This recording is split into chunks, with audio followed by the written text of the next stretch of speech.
बिस्मिल्लाहिर्रहमानिर्रहीम, अस्सलाम वालेकुम। इस वक्त बहुत बड़ा ब्रेक थ्रू होने जा रहा है और इंडिया के लिए इतनी ज़्यादा प्रॉब्लमेटिक चीज़ें होने जा रही हैं कि इंडिया की फ़ौज, उनकी आर्मी, उनके 200 पर्सनल पाकिस्तान पहुंच रहे हैं मिलिट्री ट्रेनिंग के लिए और ख़ास तौर पर जंगी मशकों के लिए। अब आप हैरान होंगे कि इंडियन फ़ौज के दस्ते पाकिस्तान के अंदर ट्रेनिंग के लिए पहुंच रहे हैं।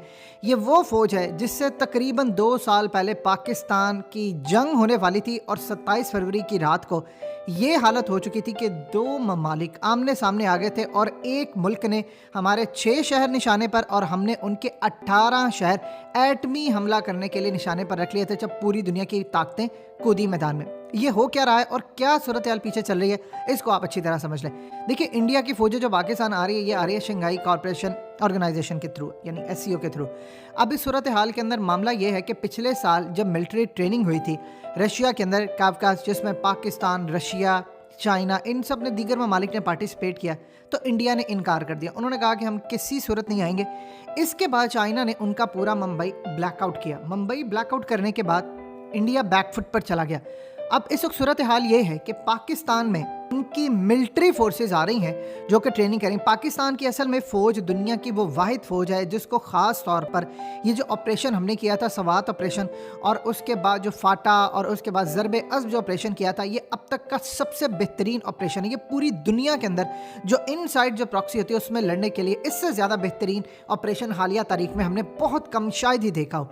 और जिस भी मुल्क के अंदर इस लेवल का फितना होता है वो अपना वजूद बिल्कुल खो देता है। अब इसमें सूरत हाल ये है कि चाइना, रशिया, इंडिया और दीगर ममालिक जो एससीओ के अंदर हैं, ये पाकिस्तान से ट्रेनिंग लेने के लिए आ रहे हैं कि हमने अपने ही मुल्क के अंदर कोई प्रॉक्सी या दहशतगर्दाना कार्रवाइयाँ जो होती हैं उनके खिलाफ लोकल सतह के ऊपर लोगों की ज़िंदगी डिस्टर्ब किए बगैर आपने कामयाबी कैसे हासिल करनी है। ये वो चीज़ है कि रशिया आपसे सीख रहा है, ये वो चीज़ है जो चाइना भी सीखने के लिए आपके पास आ रहा है। ये ख़ास तौर पर अल्लाह ने पाकिस्तान को स्किल दिया। अब आप ज़रा एक चीज़ को ज़रा साइड पर रखें और हैरान होंगे इस बात पर कि इंडिया जो तहरीक तालिबान के साथ यानी टीटीपी के पीछे खड़ा था, उसको पैसा दे रहा था और कह रहा था कि पाकिस्तान के ऊपर धावा बोलो, सवात के अंदर हो या फिर ज़रबे ऑपरेशन से पहले वजीरिस्तान में, पाकिस्तान ने उनको शिकस्त दी जो इंडिया के असल में करिंदे थे।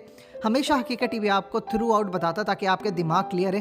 तहरीक तालिबान और अफगान तालिबान ये दो अलग ब्रांचेज हैं, इनका आपस में कोई ताल्लुक नहीं। कभी ये एक हुआ करते थे, फिर बाद में इंडिया ने तहरीक तालिबान को खरीद लिया, CIA ने उनको खरीद लिया, अफगान तालिबान अमेरिका के खिलाफ लड़ते रहे और यूं ये दो अलग ग्रुप हो गया। पाकिस्तान तहरीक तालिबान TTP और इन सब के खिलाफ लड़ता है, अफगान तालिबान के खिलाफ हम नहीं हैं, क्योंकि वो हकबर थे और उन्होंने शिकस्त दी अमेरिका को और सारी दुनिया के अंदर आपने देखा। अब असल में सूरत हाल ये है कि पाकिस्तान दुनिया को जो ट्रेनिंग दे रहा है, तो आप सोचिए इंडियन फौज के लिए इतनी बड़ी बेइज्जती का मकाम है कि पाकिस्तान ये बताएगा कि इनके पीछे दूसरे ममालिक के हैंडलर्स जब इनको गाइड करते हैं, क्या करते हैं, तो आपने क्या काम करना है। और उसमें जब भारतीय फौजी यहाँ पर आएंगे तो उनको ये बताया जाएगा कि देखिए किस तरह, यानी जब इशारा ये होगा, ट्रेनिंग दी जाएगी कि दूसरे ममालिक इनको हैंडल करते हैं, यानी इंडिया करता है, तो फिर क्या सूरत हाल। सो इस वक्त पाकिस्तान कर रहा है डोमिनेट। देखिए, इंडिया इसमें पार्टिसिपेट नहीं करना चाहता था, लेकिन चाइना ने इस वक्त इतना ज़्यादा डोमिनेट कर दिया है। अब इसमें किरदार काफ़ी हद तक तो चाइना ने तो किया ही है, लेकिन इसमें अरब ममालिक भी कूदे हैं, इसमें UAE भी आया है, इसमें सऊदी अरब भी आया है। सऊदी अरब और ख़ास तौर पर UAE ये पाकिस्तान और इंडिया की जंग नहीं चाहते, क्योंकि उनके अपने मुल्क में डिवीज़न पैदा होती है। अच्छी खासी तादाद जो है वो बैरूनी वर्कर्स की है। फिर पाकिस्तान, जाहिर सी बात है, रशिया के मामलात अब करीब हो रहे हैं, जिससे सबसे ज़्यादा प्रॉब्लम आती है अरब ममालिक को, और अरब ममालिक के साथ ताल्लुकात भी हमारे ख़राब हुए कश्मीर की वजह से, आप जानते हैं। इस पूरी सूरत हाल के अंदर उन्होंने किरदार अदा किया कि वो चाह रहे थे कि मामला तो देखिए, इस वक्त मामला जो असल चला है, अमेरिका इस पूरे खेल से खुश नहीं है। अमेरिका इसलिए नहीं खुश है क्योंकि पाकिस्तान अगर इंडिया के साथ आता है तो चाइना की डोमिनेंसी होती है, जिससे अमेरिका को तकलीफ है। अगर इंडिया को उन्होंने चाइना के खिलाफ इस्तेमाल ही नहीं करना, तो आपको क्या लगता है कि गवादर को वो फलता फूलता देकर खुश होंगे? कभी भी नहीं खुश होंगे। उनके तो बस में नहीं है कि वो गवादर के खिलाफ कुछ करे। अब पाकिस्तान और इंडिया की अगर लेट से मिलिट्री लेवल का मामला होता है, उसका अल्टीमेटली फ़ायदा पाकिस्तान को ये होगा। आप ये देखें कि इस वक्त अमेरिका ने इंडिया पर दबाव डाला है कि पाकिस्तान के ऊपर आप जो खास तौर पर बयानात तो ये तमाम चीज़ें करते हैं, इनके ऊपर आपने अब हथौला रखना है। वो क्यों? इन्होंने बिल्कुल चीज़ें पीछे खींच ली है। चाइना ने इनको गर्दन से पकड़ा है कि गवादर पर आपने हमला नहीं करना, नहीं तो मैं करूँगा। इतने बुरी लेवल पर इंडिया आकर फंसा है कि अब वो पाकिस्तान, यानी पहली दफ़ा तारीख में ऐसा हो रहा है कि इंडिया की फ़ौजें पाकिस्तान आ रही हैं ट्रेनिंग करने के लिए। किन से? पाकिस्तान की फ़ौज से, पाकिस्तान की नेवी से, पाकिस्तान की एयरफोर्स है, पाकिस्तान के इदारों से वो ट्रेनिंग जो जिसके पीछे ये खुद कभी हुआ करते थे, यानी टीटीपी के पीछे।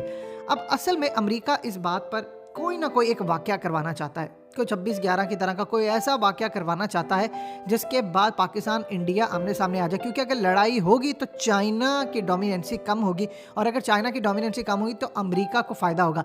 अब इस तरह की जो सूरत हाल है उसमें अमेरिका का अफगानिस्तान में भी रोल कम हो गया है। अफगान तालिबान उधर डोमिनेट करे, रशिया उनके खिलाफ है, चाइना उनके खिलाफ है, पाकिस्तान अगले लेवल पर जाकर काम करे।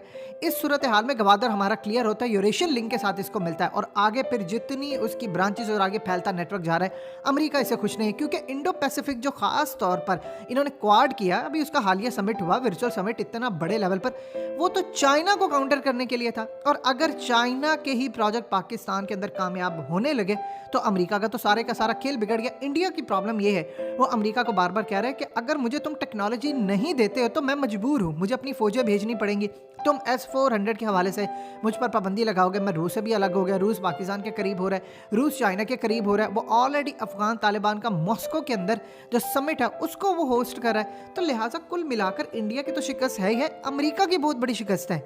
अब इंडिया की फौजें पाकिस्तान आएंगी तो सारी दुनिया को इस बात का इदराक है कि पाकिस्तान ने जो ऑपरेशन किए थे, सवात, ज़रबे अज़र, वो सारे उनके पीछे इंडिया का हाथ था। अब असल में उसमें एक चीज़ ये भी दिखाई जाएगी जो सबसे ज़्यादा समझने वाली चीज़ है, उसमें इंडिया का जो पूरा मिशन है कि किस तरह वो टीटीपी को बैक करते थे और उन्होंने मिस्टेक्स कहाँ कहाँ की, उनकी नाकामी क्या थी और पाकिस्तान ने उनको कैसे डोमिनेट किया, ये जब वहाँ पर दिखाया जाएगा तो इंडियन फौजियों को भी इस बात का अच्छी तरह पता है कि किस तरह हमारी बदनामी होगी। पाकिस्तान इसको बढ़ा चढ़ा कर खासतौर पर पेश करेगा। देखिए, चाइना जितना मर्जी आगे निकल जाए, रूस जितना मर्जी आगे निकल जाए, लेकिन अभी तक इनको अंदरूनी तौर पर इस लेवल के ऑपरेशन का सामना नहीं करना पड़ा। आप ये देखिए कि जहाँ जहाँ दाइश हैं, जहाँ जहाँ जो लोकल खास तौर पर प्रॉक्सीज होती हैं, जो बैरूनी ताकतें उनको कंट्रोल करती हैं, आप जिस भी मुल्क में उठाकर देख लें, शाम से लेकर देख लें, आप लीबिया में देख लें, मुस्लिम कंट्रीज जितनी भी आप उठा लें, इराक में देख लें, ये मुल्क पूरे के पूरे फारिग हो गया, पता ही नहीं वहाँ पर किसकी हुकूमत है किसकी नहीं। तो पाकिस्तान ने कामयाबी हासिल की, ये चाइना रशिया की आंखों में एक बहुत बड़ी कामयाबी है, और गर्दन से पकड़कर इस वक्त इंडियन आर्मी को पाकिस्तान लाया जा रहा है कि यहाँ पर आप आकर करें एक्सरसाइज। और अमेरिका इस खेल से बिल्कुल नाखुश है कि पाकिस्तान इस लेवल पर डोमिनेट हो रहा है। अगर इनकी जंग या इनके मामला जो है पीछे रहते हैं तो मेरे हथियार कैसे बिकेंगे, मेरी चीज़ें कैसे बिकेंगी। ये इस वक्त पाकिस्तान की स्ट्रेटजी चाइना के साथ मिलकर चल रही। प्यारे दोस्तों, हम ये उम्मीद करते हैं कि आपको हमारी आज की ये वीडियो ज़रूर पसंद आई होगी। अगर आपको हमारी आज की ये वीडियो पसंद आई है तो आपसे गुजारिश करते हैं कि आप हमारे चैनल को ज़रूर सब्सक्राइब कर लें और साथ ही लगे बेल के बटन को भी प्रेस कर लें, ताकि आपके पास हमारी आने वाली मज़ीद मालूमाती वीडियोज़ का नोटिफिकेशन बर वक्त मिलता रहे। सब्सक्राइब के साथ साथ हमारे वीडियोज़ को लाइक भी करें और अपनी कीमती राय का इजहार कमेंट्स में ज़रूर करें। कमेंट्स में आप अपने सवालात भी हम तक पहुँचा सकते हैं। अल्लाह ताला आपको अपने हिफ्ज़-ओ-अमान में रखे। आमीन।